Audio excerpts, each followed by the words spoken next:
Hey, everybody. I'm Chris Cuomo. Thank you for the company. I ask you to help me figure something out. If I were to tell you, breaking news, a dozen kids murdered while playing soccer, dozens more injured, some critically, you'd be outraged. I don't have to tell you where or how. It doesn't matter. Harming kids, let alone murdering kids, it's the highest wrong. Doesn't matter where in America or in the world, right? Certainly when it happens in Gaza, we have campuses roiling international condemnation, the media asking hard questions to IDF officials, politicians on the left for sure refusing to sit for Israel's prime minister when he came here to address Congress for exactly that reason. So here's my question. Why is it different when it's the Jews? Why is it different when the Jews die? Why isn't another massacre of innocent children in the Golan Heights by a barrage of bombs anything but an opportunity to remind that Israel is committing genocide in Gaza, which it isn't, I submit, or to otherwise basically ignore the death of Israeli children? And this isn't because it happened on the weekend. It happened on Saturday in the Golan Heights. You know, until the Trump assassination attempt, I had never seen a terror attack qualified as quickly as October 7th was.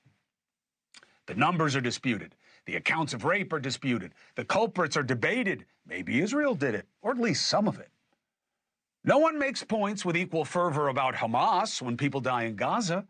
No one reminds with similar derision, except here, that the terror organization is hiding among innocents it doesn't let leave, that it didn't tell what was coming while taking their food and often killing those who don't comply. No qualifying of the killing in Gaza, but it is different when it's the Jews, isn't it? A dozen kids murdered on a Saturday playing soccer. Are you aware? Are you disgusted? It's certainly not dominating the news. No speech by Trump except to say his apparent opponent, VP Harris, hates the Jews. Harris made herself vulnerable to the attack, oddly since she's married to a Jewish man, because she has ignored the attack. And she is associated with the left flank of the Democratic Party that has certainly been partial to the Hamas cause. Lawmakers, media, even social media. Social media gets turned up by a girl saying, "Hook to," but not by dead Israeli kids. That's not trending all over the place. All accounts I've seen, except Hezbollah saying, "Wasn't us." Who else would fire a barrage of dozens of rockets from Lebanon onto children just over the border in Israel? No international call for that terror organization to be acted upon, condemned. Why not?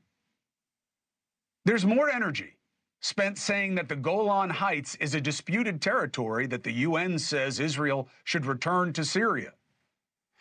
Israel won the territory when it went to war against three other countries in 1967. Ironically, Golan is a biblical term for a city of refuge. Not refuge for the Jews, not now at least. More questions go to how Israel may overreact to the murders than to how this is exactly why Israel can't accept any of these illusory ceasefire options. These people want to kill them.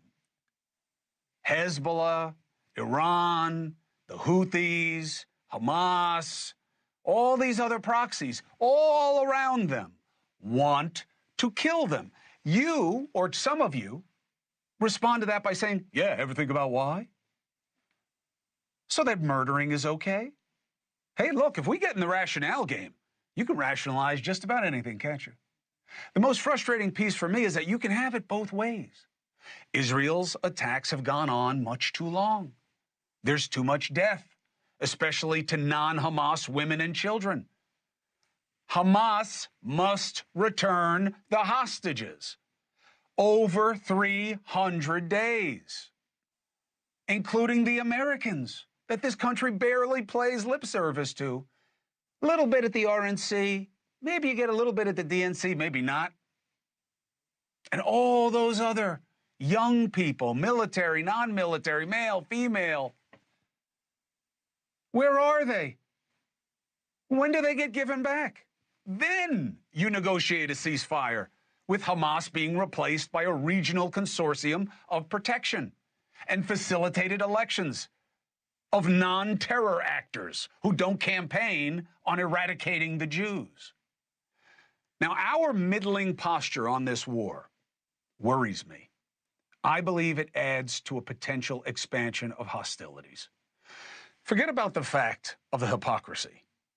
If this happened, God forbid, if we got hit like that in America, the way they got hit in the Golan Heights on Saturday, we would level Lebanon. You know it, and I know it. It is shocking that we have been so passive about our hostages. Don't we care about our own anymore? What, do you want to know what party they are? Here's my problem. I don't think we're going to be talking about this hypothetically for long. If this continues, it can only go one way: expands. And if that expansion is mismanaged, it could become a holy war. How? What do we have to do with it? If Turkey gets in as the leader of Turkey gestured to today, the NATO member, by the way, can you believe that? It is Muslims attacking Israel. And there are plenty on the right who want to make it about Christianity and Christians' right to parts of the region that Islam wants to take from them and oppress Christians in that region, which they do. All the same enemies of Israel. So it's not just that kids were killed and people don't really seem to care. Not just that it should bother you that when Jews die, it matters, and that when Jews die, it doesn't seem to rankle nerves the same way. That should bother you.